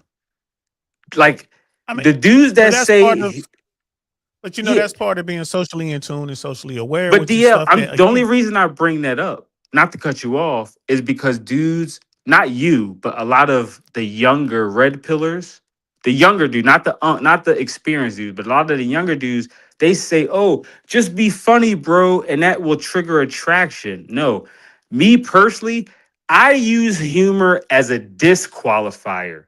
If I make a super funny joke that's objectively hilarious. Like even myself, because I'm not a super funny guy. So that time I made the joke with the "oh, I don't like girls, I like women" thing. That was an organic thing that just happened off the top of the head. That's not I'm normally a lazy guy, but when I am funny, if a woman reacts to that juke a certain way, I know based off that alone, you could take off the other 20 minutes of the conversation. Based off the way she reacts to that, I know she either is into me or not. And maybe I'm You know who you're autistic, so I talking gotta to, bro. simplify it for myself, but that's the way I look at it. Because You know who you're talking I've to, made bro. You're fire talking to a jokes man, to women that aren't into me and it doesn't hit the same. Oh, go ahead. I'm sorry. bro. Yeah. Oh, But you yeah. know I'm who you're a talking mute to, up. Go bro. ahead. My bad. We OGs here, bro. Like I said, this and guys who are watching, in the chat, I dropped a link to one of the ebooks I recently made. Just a quick little, it's not a novel or anything like that, man. It's a quick little ebook. If I'm not mistaken, it's the one on Disney Fairy Tale. Wait. I'm just It's planting not the seeds one there. that you wrote because you're writing ones, right? Aren't you writing an There's one, ebook? this is one that I wrote. Oh, that's the one I that you wrote wrote. 16. Yeah, this Oh, is one that I oh wrote. yeah, I'm gonna download that. Yeah. And check that I out. know you're doing like a series of them, right? Yes, I've done Yeah. 16. And Yeah. this one, Okay. I just want to throw it out there. Yo, Tyrone, you one of my day ones, bro. So if you ever want something, let me know. I'll shoot it to you. I'll shoot you the PDF form versions of them. Oh, good They're gonna looks. be Yeah. available on they're gonna be available on Gumroad. For you young guys out there, bro, like I tried to give y'all the game for free. Y'all don't want to take the free game, so you want to pay for it. And the game is supposed to be sold, not told anyway. So this is what we're doing. And what Tyrone was just saying, what Educator Pookie was just saying, that's how it works all the time. Most dudes don't even realize the woman right next to them is trying to get on. And they can't even figure it out. And it's not when you tell a funny joke, they don't laugh. It's when you tell an unfunny joke and she's laughing. That's when you're like, oh man, she really trying to get at you, bro. Like that, you just bombed. That joke was horrible. And look, she's over here laughing. And Oh she's yeah, touching you. yeah. You know what I'm saying? So, but yeah, Yeah, bro. that's right. I'm in the chat. Like in the chat is one of my homies I served with in the army. Two of my homies I served with in the army in here. And bro, we talking in code is crazy. It's crazy. It's about to get ugly in the chat. These boys, it's my man John. Like he retired in 2024. I retired in 2020. We're out. Damn, we old, man. We were in, man. I can't even tell the stories. I'm not even gonna do it. I can't tell the stories. Can't tell the stories. Got to protect the innocent and the guilty. So Oh, is that it's not bro, we YouTube get down. friendly?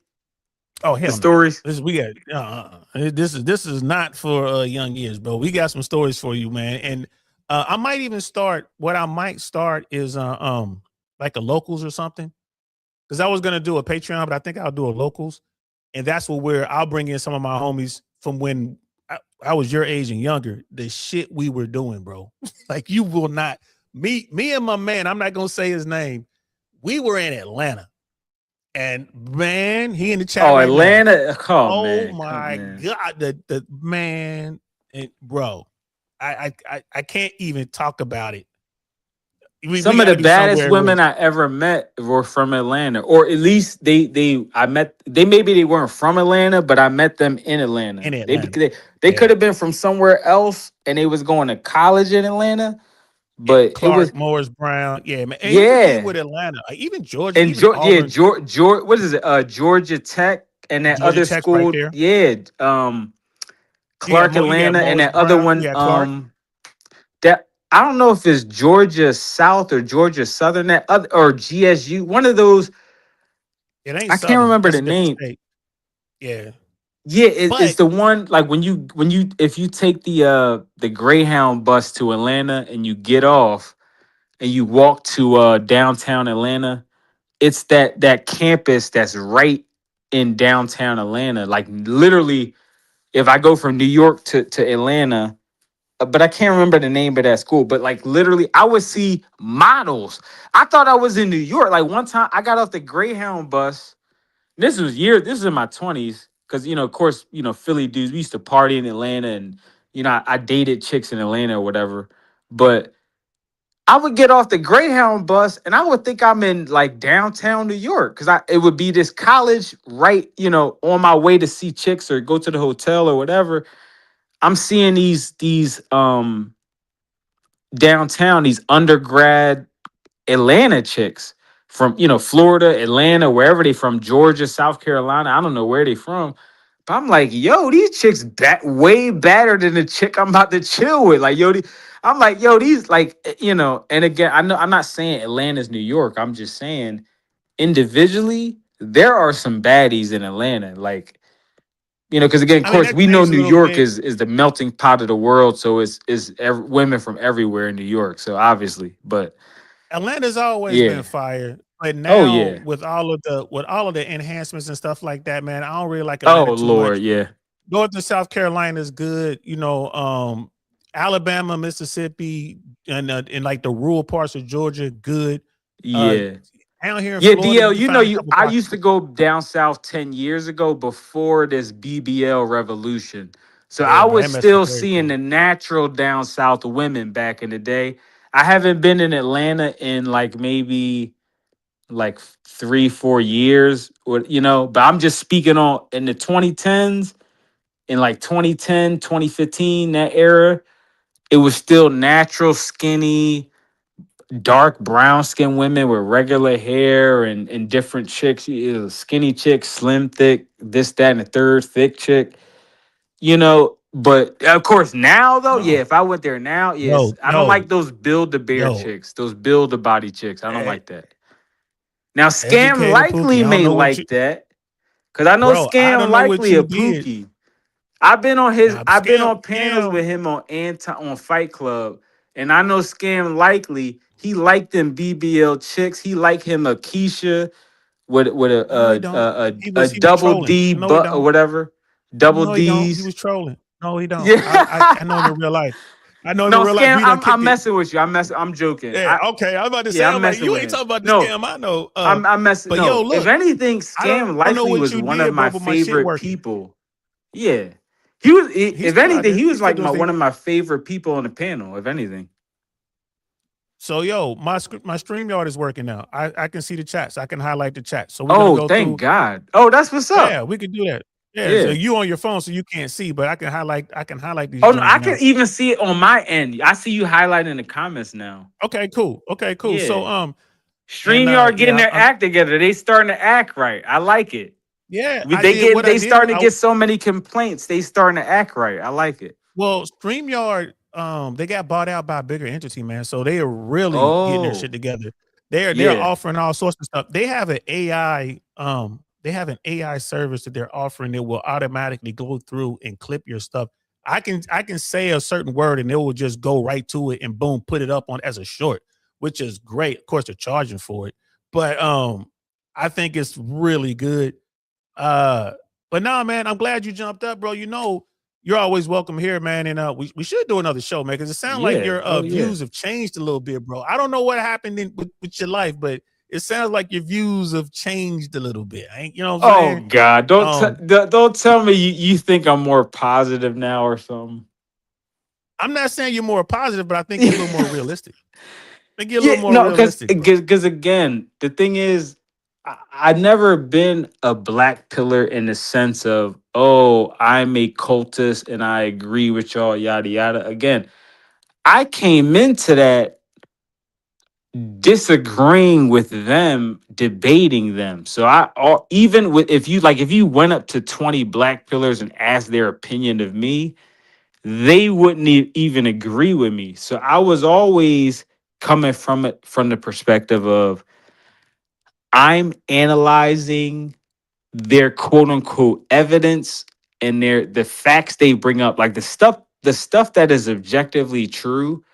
I'm analyzing it through the perspective of somebody who just had a normal dating life. But I'm just Uh, because they're analyzing the same evidence I'm looking at, but they're looking at it through a different lens of a guy. Again, you could argue I'm autistic. I'm not perfect. So these dudes, they have, again, some of these dudes are virgins at 25 or 30. They're touch starved, or they have no frames of reference for talking to women. There are some dudes that are like 22. They've approached like 4 or 5 women. And again, I'm not even a cold approach dude, but if you're that young and you've only approached 4 or 5 women or something like that, there's an issue. It's not. And again, I know the younger dudes have it harder than I did. I went to college in 2006. I get it. Women weren't as harsh on looks.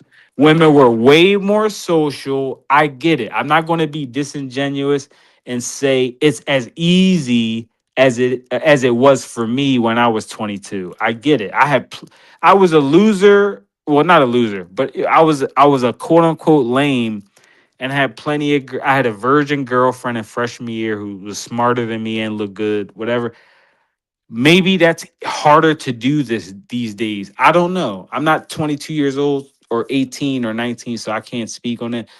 But what I can say is my issue with the black pill is these dudes, even when I present to them the more realistic interpretation of the stats, they want to keep on going with their same narrative of doomerism and just frame it in the most negative way, even if it doesn't line up with reality. Like I could say something as simple as, oh, I think 5'9" guys or 5'10" guys don't have it that hard because a lot of women, they care more about face and charisma and personality and body, and height is more of a bonus. Height in and of itself doesn't mean too much because if you're like a super autistic, awkward, ugly 6'6" dude, why would a woman choose you when she could just choose a 6'3" dude that's a neurotypical, dresses well, has a way better face, knows how to give her good D, like you know what I mean. So height in and of itself doesn't. So again, DL, maybe you think I'm more positive now, or I don't know what the word is, but I think maybe I'm kind Realistic. of leaning It's more more realistic. into my positive arc. I'm going into my anti-black pill arc right now. So even though technically speaking, I'm a dark purple pillar, so I'm black pill adjacent or whatever. I'm starting to lean more into my positive content and giving dudes, even if I'm not being completely like, oh, just find a good unicorn girl and marry her. I'm actually making more content focused on, okay, hey guys, I know there are some negatives about current society or the dating market, but let's use our critical thinking. Let's adapt to the situation. Let's, we're all smart guys here and we're all not that ugly or deformed or overweight. So let's kind of put our heads together and use some critical thinking and not be so bleak and depressing. And let's kind of, you know what I mean? Like Dia, if I went out right now to the bar, even with all my presumptions about the dating market, it wouldn't affect how I interact with an individual woman. I would walk up to her. If anything, we would make fun of the dating market. If I went to happy hour at like 6 p.m. or 7 p.m. today or whatever, with me and a random girl at the bar, we would make fun of the dating market. I'd be like, yeah, isn't I it mean, like I said, funny? man, what we need to do, Yeah. what Oh, we but need to go, yeah, do, you get my point though. But yeah, but go ahead. yeah, I'm sorry. yeah, Yeah. 100%. We need to go ahead and make something happen, man. We Oh need yeah, we do. you to Yeah, jump on your I'll. platform. Do you Let's have collab, man. Cause Instagram or? yeah, my Instagram. Oh shit, it's not even scrolling. My I bad. think Let I me pull may up the banner. follow you already. I'm not sure. You do, but there it is, right there. Cause Is I really want to know my podcast. Instagram is game doesn't exist. Yeah, and mine is I really want to know podcast. All one word. We were talking back and forth, so let's make that happen, bro. Let's Oh because the yeah, game yeah, is yeah, yeah. changing. Women are changing the way they handle it. What's going on and everything. So let's make something happen, bro. Because I'm about to wrap Yeah. this up. I thought Cause it we was got gonna go like we could 45 minutes. yeah, we could save this for a whole Yeah, nother. This could be a whole nother stream in and of itself. So I don't want to. e- Yeah, exactly. you're Let's right. do that because Yeah. yeah, because I want to talk about the effects of this part of the internet, the red pill, Mano Swamp, whatever you want to call it, on today's marketplace because it has changed things. So let's do that, man. Hey, bro, I'm glad you jumped up here, man. Educated Pookie in Oh the yeah. building, guys, man. Appreciate you. Shout out to you, And man. Yeah, like I said, appreciate you, man. Thank you. I've been watching your streams. I just, my old channel got banned. So Damn. Yeah, it is what it is. I'm not crying about it because I did push the envelope a lot with some of my content, with some of my debates and debate. I would cook some people, and I was just getting into super controversial content with the white nationalist black pillars and really cooking them and the dating coaches and I was yeah, I was cussing them out on stream, but I got cyberbullying strikes and all type of stuff. So I'm not. It is what it is. I'm not going to cry, complain, and be like, "Oh no, YouTube has it out for me." No, it, I'm willing to take accountability and just be like, you know what? I'm just a controversial content creator. But again, that's why when I join panels like yours, I'm so cordial and I try to exercise some decorum because again, it's not my channel. Um, it's not my realm. So I definitely keep it up tight when I'm on or keep it wrapped up when I'm on other panels. Um, but yeah, I yeah. appreciate I'm that, not man. saying not to absolve YouTube of any Oh, they on some responsibility, fuckery, by man. It the is what way. it is. Yeah, they Yeah. doing their thing, Yeah, especially yeah, now it is with what this it's new a mixed algorithm. What is it, bag. I'm not Gemini? saying they're all good Yeah. or all bad. I don't want to make it it's a nuanced discussion. So I'm just saying that me personally, I'm just I think it's corny when dudes like me or Myron Gaines or whoever it may be, red pillars, will say, socially charged things or like things that are racially charged or controversial or this or that. And then they complain, oh, I'm a victim. No, like the dudes who get deleted for no Yeah, you reason, gotta do that the on Rumble. dudes that have positive Yeah. channels that don't talk about like that, anything not safe for work, that's different.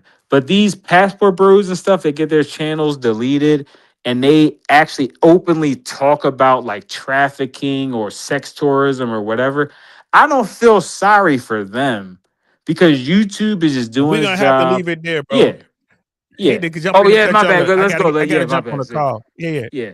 I gotta jump on the call. We're gonna Oh pick that shit, my up bad. Yeah. on a future show. No, no, no. We're gonna pick that up on a future show. I definitely want to get into it. Appreciate you coming in, jumping up here, man. Everybody, once again, give it up to Educated Pookie. You know what I mean? Formerly known as Thank you, Educated man. Tyrone in the building.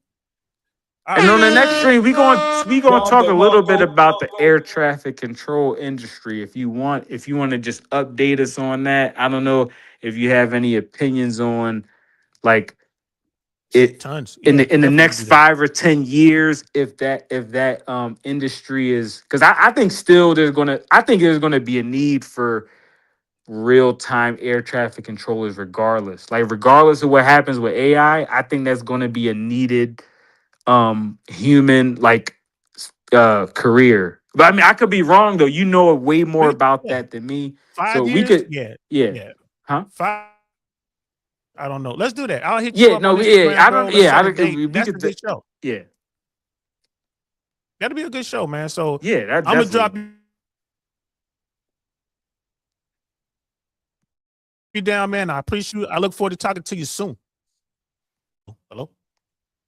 Thank you, bro. Peace out. Thank you so much. I look Oh, forward you to there? that next stream. Oh, okay. Oh yeah, my bad. I lagged for All a right, brother. second. Peace. Same Yeah. here. Peace out. Oh, we got you now. So, all right, brother. Peace. So it's a good show. Great show. This is fun. This turns out better than I thought, man. We're talking about marriage term limits, guys. Give that just circle back to what we were talking about. What do you guys think about that? Actually, going to get married, a 2-year, 3-year, 4-year, max 5-year marriage term limit. And then of course, when you reach the end of that contract, you can always extend, rewrite your terms or just walk away.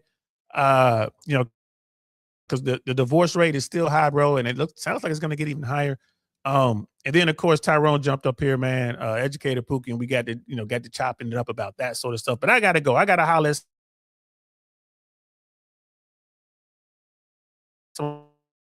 Um, there we go. I think I'm back. I'm gonna holler at some of my brothers that I ain't talked to in forever. We're gonna have a good old conversation. Oh, Joe jumped in the building, man. We're leaving, man, but I appreciate you. We'll be back. We'll be back. And next time I'm back here, we'll definitely have that conversation with Tyrone. We'll talk about the future of air traffic control. And then I might be back later on tonight to talk a little more about that shooting in Minneapolis, man, that ICE shooting. There's some stuff I definitely want to talk about on there. There's a lot going on with that. Maybe we'll talk about some political stuff tonight. It is what it is. This was great. I got to go. I appreciate y'all, man. Thanks for rocking out with me, man. I'm DL Saint. This is the I Really Want to Know podcast, and I will see y'all soon. Peace. Nothing like I've ever seen. It's just a thing of beauty.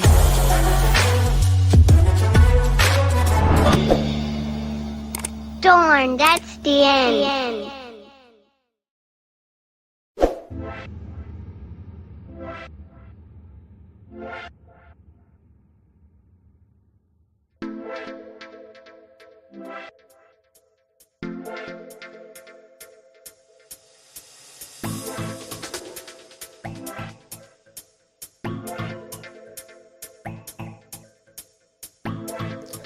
Thanks for watching. Really appreciate your support. And if you like that video, check out this one or maybe that one. We'll see you around. Peace.